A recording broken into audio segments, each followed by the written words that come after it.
Hi అండి. ఏంటో మంట దగ్గర కూర్చొని తిప్పేస్తున్నారనుకుంటున్నారా?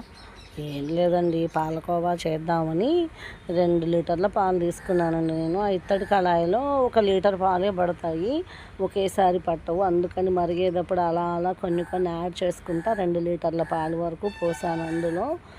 చాలా నిదానంగా అలా కలుపుతూనే ఉండాలి. మంట కూడా హై పెట్టేస్తే పాలన్నీ పొంగిపోతాయి.